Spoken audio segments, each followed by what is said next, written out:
Hey guys, welcome back to Andy's Dinosaur Reviews. We have some news, but before we get into that, I just want to take a minute and ask you guys to make sure that if you like this type of content, that you hit that subscribe button as well as the bell next to it to be notified of every video I post here on the channel. And if you could do me a huge favor and give this video a thumbs up, that'll help the channel out greatly every time you do that. Anyway, on with the news. The very first thing I have for you guys is the finished product of the Passion Charger Achelousaurus, and it is fantastic, just like I knew it would be.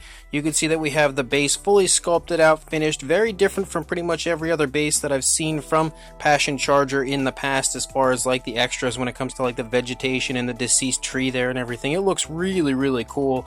Definitely like a perfect type of base and backdrop for this dinosaur, I think, and perfectly bringing this entire diorama to life. Really a big fan of everything that I see here. So now that it is fully finished, it is only a matter of time before this goes up for pre-order, so once it does, I will definitely let you guys know. And then as far as Rod's random work goes, he has begun creating a Velociraptor beta, and it looks really good as always when it comes to Rod's random work. He always does a fantastic job on his sculpts, and in fact I have an incredible Carnotaurus coming up for review here on the channel from Rod's random work, his young Carnotaurus, and I must say that Rod just continues to improve every single time he releases a new image. I am consistently impressed by how good he is getting, better and better every single time he releases a new model, and this Velociraptor beta again is looking absolutely incredible already. Just like always, when this is fully finished, I will of course bring you guys the images and let you know when you can order it. And then as far as Creative Beast Studio and the Beasts of the Mesozoic, as far as the Cyberzoic line goes, we have a look at the coloration that we will be seeing on the Utahraptor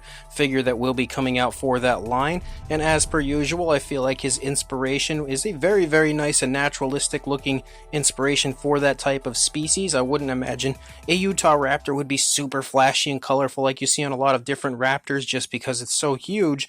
My opinion would be that it'd probably be a little bit darker in coloration, not quite as flashy, and that's exactly what I see here. So he has done a fantastic job of choosing the colors for the Utahraptor, and now we'll just have to sit back and await the official prototype as well as the coloration being added to it, because I'm sure it's going to be awesome. And then as far as Mattel goes, and a huge thank you to Collect Jurassic for this information and these images, but we have a look at some of the upcoming Wild Pack figures. Wave 2, we can see we have 4 different species here, although only one is new to the line. First of all, we have the Utahraptor, but that looks to be the exact same Utahraptor we had in the Owen Escape pack. I'm thinking it definitely looks to be the same, to me anyway. And we also have a pretty interesting looking reddish Velociraptor.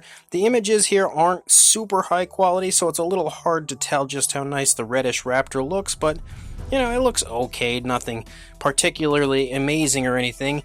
I think the Morose that we have here, though, looks way better than the first one, and a lot better coloration, I think. Again, we can't see exactly how nice the coloration is, or, you know, what the color scheme looks like perfectly, but what I can see, it definitely looks nicer than the kind of brighter, sort of weird-looking paint scheme we had on the first one. And then we also have an Inosaurus, and that is awesome. I love what I'm seeing on that one. Really nice-looking sculpt, fantastic choice of ceratopsians to enter the Mattel line, and although the paint scheme isn't super flashy, I think it looks nice and natural on that figure, so one of the most exciting Wild Pack figures coming from the Mattel line. And then we also have a look at 2 more kind of story pack sets, one of which is incredibly cool. We have the Alan Grant and Dimetrodon set. We did know that this one was coming, but this is our first opportunity to take a look at it, and you can see that it does look pretty much, I'd say, about as screen accurate when it comes to a Dimetrodon as it gets. From all of the images that we've been seeing of the Dimetrodon lately, I feel like the coloration is the best here on this one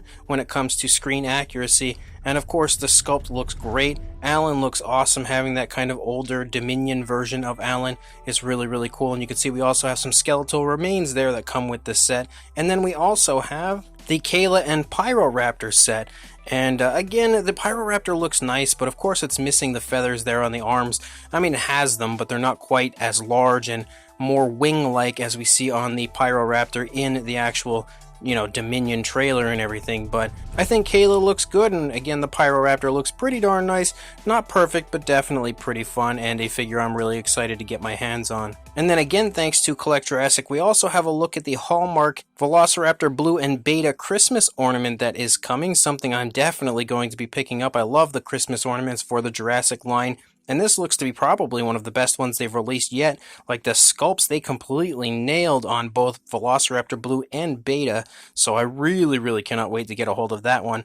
And then the final thing that I have, again, as far as Mattel goes, is a look at the basic figures coming from Mattel. And this is, again, thanks to Dino Mike Mac, who had sent me these images. On the top there, you can see we have the Dilophosaurus. We've already had that before. The Utahraptor, which is already out currently. The Pteranodon, already out currently, as well as the Spinosaurus. On the bottom, we have Velociraptor Blue. Then we also have the newer Utahraptor, I believe Utahraptor Red. And then we have the Pyroraptor, which is already out. And then the Edmontosaurus, which that one is super awesome, because having an Edmontosaurus in the line is just incredibly cool. You can see this image here of the back of the boxes here showing off the Edmontosaurus slightly. You can kind of see it over there on the back of the packaging. The coloration looks really cool on this one.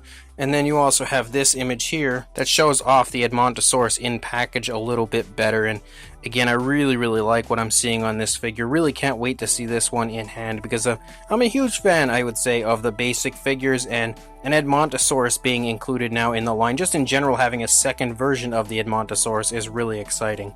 So as of right now, guys, that's all the news I've got. When more comes out, I'll be sure to send it your way. But until then, please like, comment, and subscribe, and I will see you in the next video.